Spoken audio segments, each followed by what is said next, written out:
যারা গরিব তাদের উদ্দেশ্যে আমি বলবো, গরিব এটা আপনার জন্য বড় নিয়ামত, কারণ আমার নবী গরিব ছিলেন।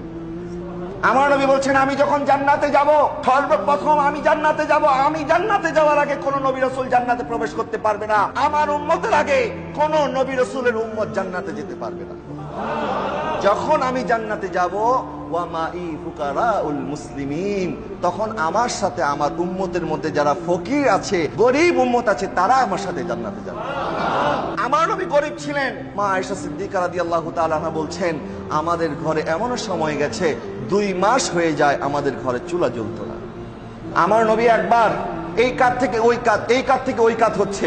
মা আয়েশা সিদ্দিকা রাদিয়াল্লাহু তাআলা আনহা বলছেন, ইয়া রাসূলুল্লাহ, আপনি কেন এমন করছেন, কেন এই কাত থেকে ওই কাত হচ্ছেন?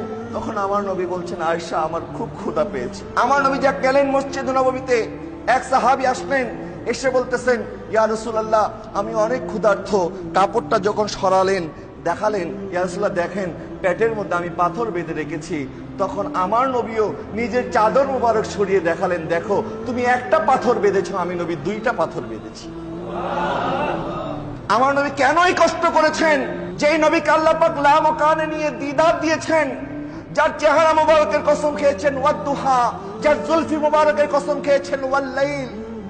আমার নবীকে আল্লাহ পাক বলছেন, হাবিব, আপনি যদি চান উহুদ পাহাড়টাকে আমি আল্লাহ আপনার জন্য স্বর্ণ বানিয়ে দেব। উহুদ পাহাড় 10 কিলোমিটার লম্বা, এই পাহাড়টা স্বর্ণ হয়ে যেত আমার নবী যদি চাইতেন। আমার নবী বলেছেন, না আল্লাহ, আমি স্বর্ণ চাই না, আমি গরিবই হালতে থাকতে চাই, কারণ আমার উম্মত, অধিকাংশ উম্মত হবে গরিব, আর আমি তাদের সাথে থাকতে চাই যেন আমার উম্মত হতাশ না হয়ে যায়, তারা যেন আমি নবী থেকে শিক্ষা নেয়, আমি নবী কতটুকু কষ্ট করেছি। নবী সাল্লাল্লাহু আলাইহি ওয়াসাল্লাম হযরতে ফাতেমা জাহরা রাদিয়াল্লাহু তাআলা আনহাকে কত ভালোবাসতেন, ইমাম হাসান হোসেনকে কত ভালোবাসতেন।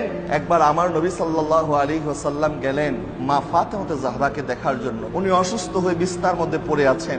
আমার নবী বলছেন, ফাতেমা কি হয়েছে? বলে, হুজুর, আমি অনেক অসুস্থ, শুধু অসুস্থ নয়, আমি অনেক ক্ষুধার্ত। আমার নবী মা ফাতেমার জন্য কান্না শুরু করে দিলেন।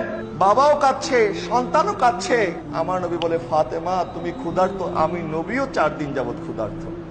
ফাতেমা, তুমি কি এটাতে সন্তুষ্ট নও? আমার আল্লাহ তোমাকে জান্নাতের রমণীদের সর্দার বানিয়ে দেবে।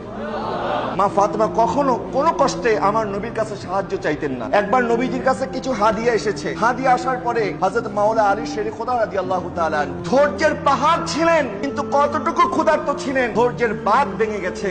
তখন মা ফাতেমা জাহরাকে বলছে, ফাতেমা, তুমি যাও নবীর কাছে, নবীর কাছে কিছু হাদিয়া এসেছে, তুমি যাও নবীর কাছ থেকে কিছু চেয়ে আসো। ফাতেমা জাহরা যখন কাজ করছেন, আমার নবী বুঝে গেলেন যে ফাতেমা চলে এসেছে। বলেন, মা কেন এসেছো বলো। বলে, ইয়া রাসূলুল্লাহ, আমি এসেছি, শুনেছি আপনার কাছে নাকি কিছু হাদিয়া এসেছে, আপনি যদি সেখান থেকে আমাদের জন্য কিছু দিতেন, কারণ অনেক দিন হয়ে যায় আমাদের চুলার মধ্যে আগুন জ্বলে না। যেই মেয়ে কোনোদিন বাবার কাছে এমন শিকায়াত নিয়ে, এমন কষ্ট, এত দুর্ভোগ, এত দুর্যোগ, এত বালা মুসিবত সহ্য করেছে, কোনোদিন আমার নবীর কাছে আসে নাই, জীবনের প্রথমবারের মতো নবীজির কাছে এসেছেন সাহায্য চাওয়ার জন্য।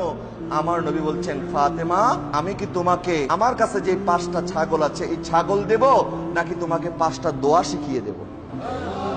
মা ফাতেমা জাহরা বুঝে গেলেন আমার পরীক্ষা শুরু হয়ে গেছে, আমার আব্বা জান আমার কাছ থেকে পরীক্ষা নিচ্ছে।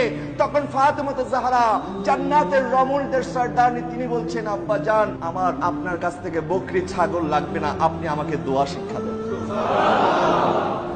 আমার নবী খুশি হয়ে গেলেন, মা ফাতেমা পরীক্ষায় পাশ হয়ে গেছে। আমার নবী এটা বলতে পারতেন, যাও ছাগলগুলি নিয়ে যাও, এটা না বলে উম্মতের জন্য শিক্ষা দিয়েছে, দেখো যখন তোমরা বালা মুসিবতের মধ্যে পড়বে, আমি নবী কতটুকু ধৈর্য ধারণ করেছি, আমার পরিবার কত কষ্ট করেছে। আমার নবী দোয়া শিক্ষা দিলেন, আমাদেরকেও এই দোয়াগুলি শিক্ষা নেওয়া উচিত। আমার নবী আমাদের জন্য দোয়া শিক্ষা দিয়েছেন 5টা দোয়া। কয়টা দোয়া? 5টা দোয়া। আমার নবী বলছেন, ইয়া আউয়ালাল আউয়ালিন, ইয়া আখিরাল আখিরিন, ইয়া যাল কুওয়াতিল মাতিন, ইয়া রাহিমাল মাসাকিন, ওয়া ইয়া আরহামার রাহিমিন। এই 5টা দোয়া আমার নবী মা ফাতেমা জাহরা রাদিয়াল্লাহু তাআলা আনহাকে শিক্ষা দিয়েছেন। আমাদেরও উচিত, আমরা যখন ক্ষুধার্ত অবস্থায় থাকবো, আমরা যেন অধৈর্য না হয়ে যাই, আল্লাহর কাছে সাহায্য প্রার্থনা করি, আল্লাহ পাক গায়েবী থেকে আমাদের রিজিকের ব্যবস্থা করবেন ইনশাআল্লাহ।